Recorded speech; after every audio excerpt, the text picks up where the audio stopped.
हरे कृष्णा। नमो विष्णु पदाय कृष्ण पृष्ठाय भूतले श्रीमते भक्ति वेदांत स्वामी के नाम नमस्ते सरस्वती देवी गौरवाणी प्रत्यायिनी निर्विशेष शून्यवादी पश्चात परिचितारिणी। हरे कृष्णा। तो आज हम जानेंगे सत्यव्रत मुनि सॉरी आचार्य के बारे में।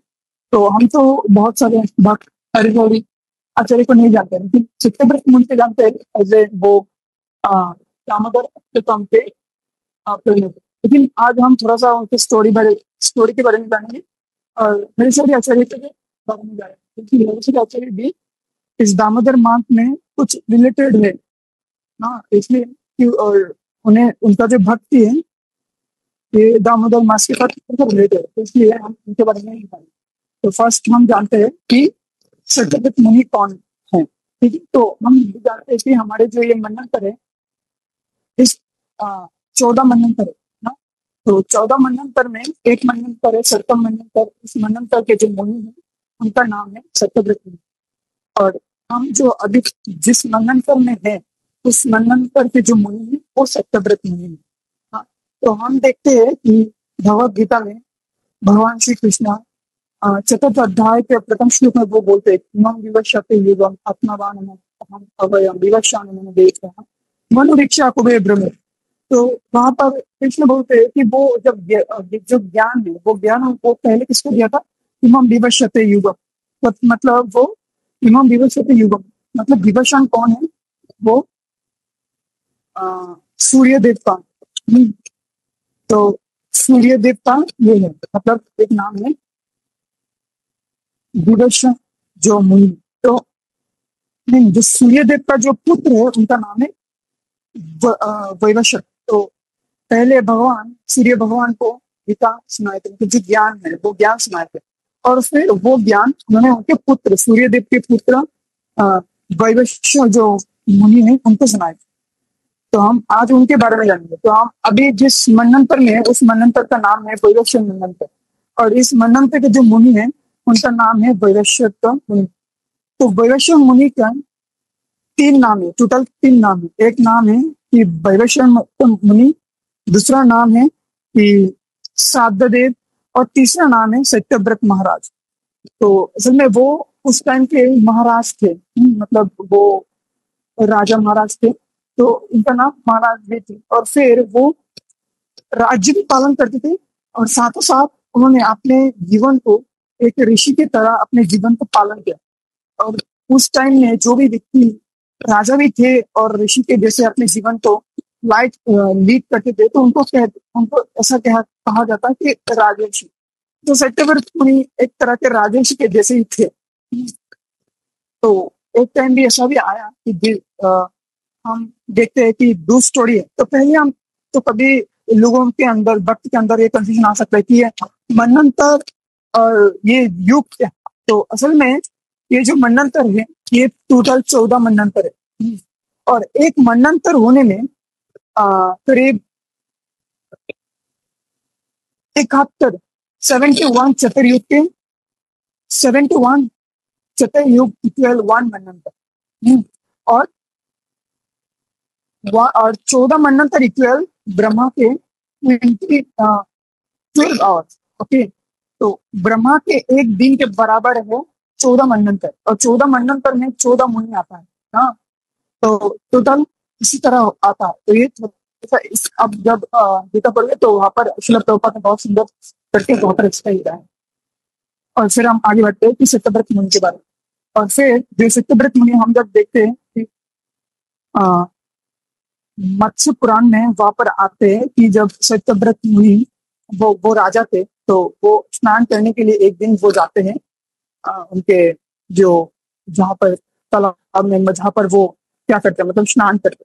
तो जब वो स्नान करने के लिए जाता है वो देखते हैं कि उनके हाथ में वो जब स्तुति करते हैं तो हाथ में जब पानी लेते हैं तो उनके हाथ में एक फिश आ जाता है, छूते हाँ बेबी फिश आ जाता है। तो फिर वो हाथ में लेते हैं, फिर उसको फेंक देते हैं कि वो जब आ जाता है हाथ में तो वो उसको स्तुति नहीं कर पाते हैं और अपने स्नान नहीं कर पाएंगे। तो पहली बार फेंक दिया, दूसरी बार लिया, फिर भी आया तो इसको फेंक दिया, तीसरी बार फिर भी जब आया तब उस फिश जो थी, बेबी फिश जो थी, उसने बात करने लगा और उन्होंने बोलने लगा कि ये राजन कि मैं जहाँ पर रहता हूँ वहां पर मेरे जीवन के संकट है, क्योंकि बड़े बड़े मछली है वो मुझे खा सकता है। तो कृपा करके मैं आपका आश्रय लेता हूँ, आप कृपा करके मुझे बचाइए। तो उस टाइम ये राजा कैसा था कि जो उनके शरणापन्न होते हैं उनको बचा लेते, कोई भी हो, मनुष्य हो, जीव हो, कोई भी हो, उनको बचा। तो उन्होंने ले लिया, उनको उनको लिया और फिर उनके स्नान क्रियाक्रम संपन्न किया। फिर उन्होंने वो मछलियों को लिया, फिर मछलियों को लेकर एक यूकेरियम जैसा होता है उसमें रखा। कुछ दिन बाद वो थोड़ा सा बड़ा हुआ, तो फिर उसको लेकर रिवर में दिया। तो फिर बड़ा हुआ तो जाकर उसको इससे थोड़ा बड़ा हो ऐसा किसी रिवर में डाला। और अ, फिर मछली जब बड़ा हो गया, साथ ही साथ बड़ा हो रहा है, जब रिवर में दिया तो बड़ा हुआ। फिर जब वो बड़ा हुआ, फिर उनको जाकर एक समुद्र में फेंक दिया। जब समुद्र में फेंक दिया और कुछ कुछ ही टाइमों में वो इतना बड़ा हुआ, बहुत बड़ा हुआ, अपने आप को बहुत बड़ा करके विस्तार कर लिया। और जब विस्तार किया फिर जाकर तो सत्यव्रत मुनि ने जब वो सोचने लगा कि ये तो कोई साधारण मछली है कि वो इतने फास्ट बड़ा हो रहा है, अपने आप को इतना विशाल आकार में धारण कर रहा है, तो कुछ तो है। और उसी टाइम हाँ उसी टाइम वो जो मछली था, वो मछली ने आकर बोला कि आ, हे राजन, मैं आ, भगवान विष्णु के अवतार हूँ, मत्स्य अवतार हूँ। तो मैं अभी आकर आपको एक चीज बोलने के लिए मैं आया हूँ कि कुछ दिन बाद ही यहाँ पर प्रलय होगा, तो मैं आप सब लोगों को बचाने के लिए मैं आया हूँ। तो फिर जब उन्होंने ऐसा बोला तो राजा ने बोला, अच्छा ठीक है, तो हमें अभी क्या करना है? तो उन्होंने बोला, आप बड़ा एक शिप बनाओ, बड़ा एक शिप बनाओ जहाँ पर अपने सारे यात्री को, जितने भी प्रजा है, सबको जिसमें ले सकते। तो उन्होंने बड़ा शिप बना और फिर उन्होंने बोला, मत्स्य अवतार ने उनको बोला कि जब शिप बनाओगे तो आप उसको चला नहीं पाओगे, क्योंकि इतना बड़ा प्रलय होगा और इतना तगड़ा मतलब प्रलय होगा कि उससे बचना नामुमकिन है। तो आप उसको चला नहीं पाओगे। तो आप बासुकीनाथ के पास जाओ और उनको बोलो कि आपकी जरूरत है, हम आपको एक रूप के जैसे, रूप जो होते हैं उसके जैसे हम आपको यूज करेंगे। और जहाँ पर जो मत्स्य अवतार था, उन्होंने बोला कि उनका जो शींग था ऐसा होता है कि मांस के और एक बड़ा सा एक भाग होता है, ऐसे बड़े करके नहीं निकालते हैं, रोप की जैसे ही, तो उसके साथ बांध देना है। उन्होंने ऐसे बोलकर उन्होंने बोला। तो फिर जब टाइम आया, सत्यव्रत मुनि आया। हाँ, फिर जब प्रलय का टाइम आया, तो प्रलय का टाइम सत्यव्रत मुनि सब राजाओं को, जब सारे प्रजाओं को लेकर वहां पर गए और फिर मत्स्य अवतार आकर उन सभी लोगों को बचाया। तो इसी तरह यहाँ पर आते हैं। और फिर जब ये जब क्या होता है, जब मत्स्य अवतार जो है उनके साथ सत्यव्रत मुनि के कुछ बातचीत होता है। तो ये मत्स्य पुराण में वर्णित है कि वहां पर जो बातचीत होता है, वहां पर ऐसे भी बहुत सारे डिस्कशन होता है। तो वहां पर मत्स्य अवतार को पूछते हैं सत्यव्रत मुनि कि यदि सारे कर्म पहले से ही डिसाइडेड है, कि भाग्य के द्वारा ये सारी चीजें डिसाइडेड है, तो क्यों हम कर्म करते हैं? इसी तरह बहुत सारे क्वेश्चन पूछते हैं। तो ये सारे जो क्वेश्चन है, ये अलग पार्ट में हम जानेंगे कि किस क्या होता है, लेकिन अभी हम सत्यव्रत मुनि के बारे में नहीं जानते। और फिर दूसरे हम और एक देखते हैं कि देवी भागवत में वर्णन आता है कि जब सत्यव्रत मुनि, उन्होंने एक व्रत लिया था कि वो कभी झूठ बात नहीं बोलेंगे, सर्वदा सत्य बात बोलेंगे।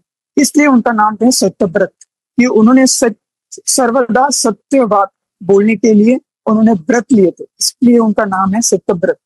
तो एक साथ एक टाइम आया था कि सत्यव्रत मुनि ने, उन्होंने तपस्या करने के लिए उन्होंने बैठा और फिर उन्होंने देखा कि एक भालक जैसा होता है ना, डियर, उनके पास आया और आकर उनको बोला कि एक शिकारी जो है मुझे मारने के लिए आ रहा है मेरे पीछे से, तो मुझे, आप तो राजा हो, तो मुझे कृपा करके बचाइए। और राजा का धर्म है बचाना। तो उन्होंने बोला, ठीक है, आप मेरे पीछे जाकर चुप जाओ, मैं आपको बचा लूंगा। और फिर जब वो शिकारी आए, उनको पूछा कि ये जो भालुक जो है वो कहाँ है? अभी तो सत्यव्रत मुनि थोड़ा सा संकट में आ गया कि मैंने तो व्रत लिया कि कभी मैं झूठ नहीं बोलूंगा, अभी शिकारी मुझे पूछ रहा है कि भालुक जो है वो कहाँ है, और अभी मैं ये बोल दूं कि भालुक कहाँ है, तो तब तो मैं, मेरे जो धर्म है कि मेरे प्रजा जो मेरे शरण में है उसको रक्षा करना, तो वो धर्म में मेरा पालन नहीं होगा। तो उन्होंने संकट में आ गए कि मैं ऐसा क्या बोलूं कि मेरे जो व्रत है वो भी भंग ना हो, और जो मेरे धर्म है कि मेरे जो आश्रम में है उसको रक्षा करो वो भी भंग ना हो। तो उन्होंने क्या किया, उस टाइम उन्होंने गायत्री मंत्र जप किया। एक गायत्री मंत्र जो ब्राह्मण है वो जप करते हैं, इसमें एक मंत्र आता है, ओइंग करके एक वर्ड आता है। तो उन्होंने इस गायत्री मंत्र के द्वारा उन्होंने सरस्वती माता के आह्वान किया, और जब उनके आह्वान किया तब उनके आह्वान में सरस्वती माता बहुत संतुष्ट हुए, और उन्होंने आकर उनके हृदय में प्रकाशित हुआ, और उनको बुद्धि, जो बुद्धि है उनके हृदय में बुद्धि को प्रकाशित किया। और फिर उन्होंने वो जो शिकारी था, वो शिकारी के सामने उन्होंने ऐसा कुछ वर्ड कहा कि जो देखते हैं वो बोलते नहीं, वो जो बोलते हैं वो देखते नहीं, मतलब इसी तरह कुछ एक वर्ड्स यूज किया और लाइन यूज किया, जैसे कि वो जो शिकारी थे वो कंफ्यूजन में आ गया। और जब वो कंफ्यूजन में आ गया, वो सोचने आ रहे किस किस पागल के सामने में आ गया, तो ये चीज बोलकर उन्होंने वहां से चले गए। तो इसी तरह उन्होंने अपने जो व्रत थे वो उसको व्रत को भी उन्होंने रक्षा किया, और साथों साथ उनके आश्रम में जो भी आया, जो भालुक आए थे उनको भी उन्होंने रक्षा की। तो इसी तरह उन्होंने उनको रखे। तो हम तो इस दामोदर मंथ में हम दिया जलाते हैं, लेकिन हमको पता नहीं सत्यव्रत मुनि कौन है। तो हम अभी सभी लोग, आपको जो जो भी देख रहे हैं सबको पता चले, अभी पता चल गया होगा कि सत्यव्रत मुनि कौन है। लेकिन हम फिर, और उन्होंने, वो इतने बलिष्ठ भक्त थे सत्यव्रत मुनि कि उन्होंने दामोदर अष्टकम लिखा। और सत्यव्रत मुनि, उन्होंने किसी ज्ञान के द्वारा ये दामोदर अष्टकम को नहीं लिखा। ये जो दामोदर अष्टकम है, ये स्वयं सत्यव्रत मुनि उन्होंने ध्यान में बैठा है, और ध्यान में उन्होंने देखा कि श्री कृष्ण ने बाल लीला कैसे की। उन्होंने ध्यान में बैठा और बैठकर उन्होंने देखा कि कृष्ण ने वृंदावन में कैसे लीला की, और उन्होंने स्वयं उस लीला को अपने हृदय में प्रकाशित हुआ, उन्होंने देखा, और फिर उन्होंने उस जो लीला है उनको देखा, और देखकर स्वयं उन्होंने लिखा कि कृष्ण ने ऐसा ऐसा किया, लसित कुंडलम, हाँ उनके ऐसा था, उनके मुखमंडल ऐसा था, उनके माँ ने ऐसे बंधन में अटकाया, और बहुत सुंदर करके। और इसी तरह हाँ, उन्होंने सत्यव्रत मुनि ने स्वयं उन्होंने उसको देखा, ध्यान में देखा, और फिर उन्होंने लिखा। तो इसलिए ये जो दामोदर अष्टकम है बहुत ही महत्वपूर्ण है। इस तरह हम देखते हैं कि रूपवश्य पाद और बहुत सारे भक्त ने, आचार्य ने उनके ऊपर टीका लिखा है, क्योंकि ये इतना ही क्या है, मतलब दामोदर अष्टकम कितना ही इंपॉर्टेंट, क्योंकि हम देखते हैं हमारे जितने शास्त्र है, ये सारे शास्त्र जो वेददेव मुनि है, उन्होंने ज्ञान के द्वारा क्या, तो उन्होंने ज्ञान अर्जन किया तपस्या के द्वारा, और फिर उन्होंने ये सब लिखा। लेकिन ये जो दामोदर अष्टकम है, ये कोई ज्ञान के द्वारा नहीं, ये स्वयं भगवान के प्रेम, भगवान के प्रति जो प्यार है, जो उसके द्वारा उन्होंने भगवान के जो लीला है उसको स्वयं उन्होंने देखा, और देखने के बाद उन्होंने इसको लिखा। तो इसी तरह दामोदर अष्टकम आया, और हम अभी समझ सकते हैं कितने बड़े और ग्लोरियस डिवोटी, ग्रेट डिवोटी है ये सत्यव्रत। और अभी हम जिनके बारे में जानेंगे कि हरिशौरी आचार्य के बारे में, तो हमें लग सकता है कि ये नया है, लेकिन हरिशौरी आचार्य भी बहुत ही बलिष्ठ भक्त है, बहुत ही बड़े भक्त। तो अभी हम जानेंगे कि उनके बारे में कि हरिशौरी आचार्य कौन है। तो अभी हम देखते हैं कि हरिशौरी आचार्य कहाँ है। तो हरिशौरी आचार्य एक इतने बड़े भक्त हैं, तो उन्होंने एक व्रत लिए थे। वो ऐसा व्रत लिए थे कि वो सुबह उठेंगे, जो सुबह ब्रह्म मुहूर्त है, वो ब्रह्म मुहूर्त में उठेंगे, और उठकर उन्होंने स्नान आदि जो किया है वो करेंगे, और उसके बाद उन्होंने जो गाड़ी है, गौ माता की सेवा है, वो गौ माता की सेवा करेंगे, और गौ माता की सेवा करने के बाद उन्होंने विष्णु के जो सहस्त्र नाम है, जो 1000 नाम है, वो चैंटिंग करेंगे। और चैंटिंग करने के बाद वो जो भागवतम है, हम जानते हैं श्रीमद भागवतम है, वो भागवतम के 12 स्कंद उन्होंने पाठ करेंगे, और करने के बाद वो प्रसादम ग्रहण करेंगे, इसके पहले वो प्रसादम ग्रहण नहीं करेंगे। तो इसी तरह उन्होंने इतना स्ट्रॉन्ग व्रत उन्होंने लिया, और वो उन्होंने एकदम 12 वर्ष तक उन्होंने ये व्रत पालन किया। और जब 12 वर्ष पूर्ण हुआ, उसके बाद एक दिन सुबह उन्होंने गाय की, गौ माता की सेवा कर रहे थे, और जब सेवा कर रहे थे उस टाइम क्या हुआ, ऐसा हुआ कि जो उन्होंने देखा कि कोई एक है जो उनको पीछे से ऐसे, उन्होंने ऐसे उनके कांध पर ऐसे हाथ रखा। तो हरिशौरी आचार्य ने सोचना कि कौन ऐसे मेरे पीछे मेरे कान पर हाथ रखे। तो उन्होंने ऐसे पीछे जब मुड़ कर देखा तो देखा स्वयं भगवान कृष्ण उनके सामने है। जब उन्होंने देखा तो उनको मतलब क्या होता है ना, मतलब आपके सामने भगवान हुक करके ऐसे प्रकट हो जाएंगे तो आपको कैसा लगेगा। तो उसे करके हाँ करके ऐसे देखने लगे भगवान को, और फिर उनके चरण में उनको उन्होंने मतलब प्रणति उनको दिया, और फिर उनको थोड़ा सा स्तुति किया, उनको ग्लोरिफिकेशन देना, फिर उनको बोला।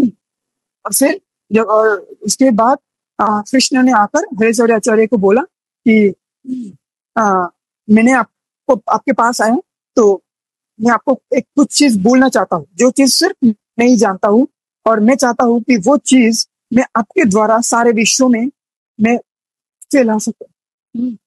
तो इसी तरह उन्होंने बोला। तो फिर उन्होंने बोला कि देखो, मैं जब भी लीला करता हूँ, मेरे लीला के पीछे कोई ना कोई एक कारण है। ऐसा नहीं है कि मैंने ऐसा कुछ कर दिया, ऐसा नहीं। मैं जो भी कार्य करता हूँ इस सारे ब्रह्मांड में, जो भी लीला करता हूँ, सारे लीला के पीछे कोई ना कोई एक रीजन, कोई ना कोई कारण है। तो वो कारण मैं आपको बताने जा रहा हूँ। जो मैं वृंदावन में मैंने जो लीला किया, मैंने जो बाल लीला किया वृंदावन में, जितने दिन मैंने रहा और जो भी लीला किया मैं, तो उस लीला के भी एक कारण है। तो वो कारण भी मैं चाहता हूँ कि सारे विश्व में वो कारण सब लोग को पता चले, क्योंकि ये जो कारण है, कारण सबको पता नहीं है। तो मैं चाहता हूँ कि तुम्हारे द्वारा सबको पता चले, और इसलिए ये कारण सिर्फ मुझे ही पता है, और मैं अभी जाकर आप तुम्हें बताने जा रहा हूँ। तो इसी तरह कृष्णा ने उनको सारे लीला के बारे में उनको बताया, जो लीला के कारण है, उस कारण के कारण उन्होंने बताया। और इसी तरह हम देखते हैं कि जो हरिश्चर्य आचार्य है, हरिश्चर्य आचार्य ने, हम देखते हैं जो भागवतम के दशम स्कंद है, दशम स्कंद में टोटल 90 अध्याय है। मतलब 10 कैंटो में 90 चैप्टर है। 10 कैंटो में 90, टोटल 90 चैप्टर है। तो 90 चैप्टर में 56 चैप्टर में टोटल उन्होंने हरिश्चर्य आचार्य ने उन्होंने कमेंट्री दिया। टोटल उन्होंने कमेंट्री दिया 56 या तो 59 ऐसा कुछ। उन्होंने टोटल 90 चैप्टर्स में उन्होंने 56 या तो 59 ऐसा कुछ चैप्टर तक उन्होंने कमेंट्री दिया, और उन्होंने सारे कॉजों के बारे में उन्होंने बताया कि इसका कारण क्या है, क्यों ऐसा हुआ। हाँ, उन्होंने इस तरह के बहुत सारे कारण के बारे में वहां पर उन्होंने विश्लेषण किया, उसके ऊपर उन्होंने टीका दिया। तो वहां पर उन्होंने ऐसे कॉजों के बारे में उन्होंने बताया कि जैसे कि जो जिस दिन दामोदर लीला हुआ, इस दिन क्यों माता यशोदा ने सुबह सुबह उठ गए, हाँ इतना सुबह सुबह उठ गया, और माता यशोदा वो नंद महाराज की पत्नी है, वो रानी है, तो वो क्यों अपने आप जो दादी है उसको मंथन करने लगा, क्यों मंथन करने लगा, और क्यों उस पाटिल में मंथन करने लगा, क्यों क्यों जो ये रस्सी है उस रस्सी से क्यों मंथन करने लगा। ये जो उत्कुल में ये जो उत्कुल हो रहा था, जो जिस उत्कुल के द्वारा वो मंथन हो रहा था, उस उत्कुल में क्यों उन्होंने दधि मंथन कर रहा था। और फिर क्यों भगवान ने माता यशोदा को स्तन जब पान करते रहे, क्यों अतृप्त रह गए, क्यों इतने टाइम तक वो स्तन पान कर रहे थे। ये दूध उन्होंने पान करते गए, लेकिन उनको तृप्ति नहीं मिल रहा। इसका क्यों, उसके बजाय क्यों। तो इस कारण में जो ये दामोदर लीला में ये जो छोटी छोटी चीजें है, ये सारी चीजों के बारे में वहां पर जो हरिश्चर्य आचार्य है उन्होंने वहां पर बहुत सुंदर करके उन्होंने वहां पर इस पे एक्सप्लेन किया। तो हम देखते हैं कि जो हमारे जो राधा गोविंद महाराज है, जिसको उनके बहुत बलिष्ठ गुरु है और भगवान के बहुत भक्त है, बड़े भक्त है, उन्होंने जब भागवतम कथा करते हैं तो इस कथा में उन्होंने हरिश्चर्य आचार्य को उल्लेख करते हैं, किसी न किसी भक्त को उल्लेख करते हैं, और इस भक्त में हरिश्चर्य आचार्य के उल्लेख जो है वो रहता है। तो ये था हरिश्चर्य आचार्य की जो स्टोरी, जो लाइफ स्टोरी है। तो हम इसके द्वारा जान सकते हैं कि ये जो हरिश्चर्य आचार्य कितने बलिष्ठ बड़े भक्त, और ये जो सत्यव्रत मुनि है ये भी कितने बलिष्ठ और बड़े भक्त है। तो दोनों ही हम जान सकते हैं कि दोनों ही बहुत बड़े भक्त हैं। इसमें भी हम देख सकते हैं कि जो सत्यव्रत मुनि उन्होंने दामोदर अष्टकम लिखा है, बहुत बहुत अच्छे से, बहुत सुंदर से। और हरिश्चर्य प्रभु को भी हम देखते हैं, उन्होंने जो दामोदर लीला के जो और जो भी वृंदावन की लीला है उसको उन्होंने कितने छोटे छोटे चीजों को जो क्यों हो रहा है, इसकी छोटी छोटी चीजों के कारण क्यों क्या है, उस बारे में उन्होंने वहां पर एक्सप्लेन किया है। इस तरह हम देखते कि बहुत ग्रेट डिबेट थी। और यहाँ पर हम एक चीज बहुत अच्छे से सीख पाते हैं कि सत्यव्रत मुनि उन्होंने भी कुछ व्रत लिया था, और हर्षवर्धन मुनि जो आचार्य थे उन्होंने भी कुछ व्रत लिया। तो हम देख सकते हैं कि हम इस कलयुग में कि हम उनके जैसे व्रत नहीं ले सकते, क्योंकि वो जो क्या कहते हैं, अलग युग में जो सत्य युग में था, द्वापर युग में था, वो अलग युग में था। इन कलयुग में हम थोड़ा सा कुछ व्रत ले सकते हैं, जो जैसे कि हाँ, हम सुबह उठ सकते हैं, मंगल आरती में उठ सकते हैं, हम एकादशी पालन कर सकते हैं, हम जो ये दामोदर मास होता है इसको हम प्रति वर्ष में हम पालन कर सकते हैं बहुत अच्छे से। और जो भगवान के जो नाम है 16 माला जप करके इसको भी हम व्रत ले सकते हैं कि हम ये व्रत रखेंगे।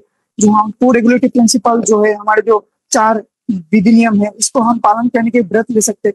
तो उसी तरह हम जब व्रत लेते हैं ना, तो भगवान हमारे प्रति प्रसन्न होते हैं। तो इसी तरह हम देखो उन्होंने भी व्रत ले, तो हम इसी तरह हम छोटा छोटा हमारे जितना हो सके, हमारे हमारे टाइम और सर्कमस्टेंसेस के अकॉर्डिंग जितना भी व्रत हो सकता है उसकी हम ले सकते हैं। अभी हम स्टूडेंट है तो इसी तरह हम छोटा सा हम भी हो सकते हैं, हम एकादशी करते हैं, 4 माला जप करते हैं, इसी तरह हम कर सकते हैं, इसी तरह हम जप कर सकते हैं। तो ये श्रील प्रभुपाद की कृपा है कि हम ये सारे भक्त के बारे में हम जान पा रहे हैं, और साथों साथ हम दामोदर मास को पालन कर सकते हैं।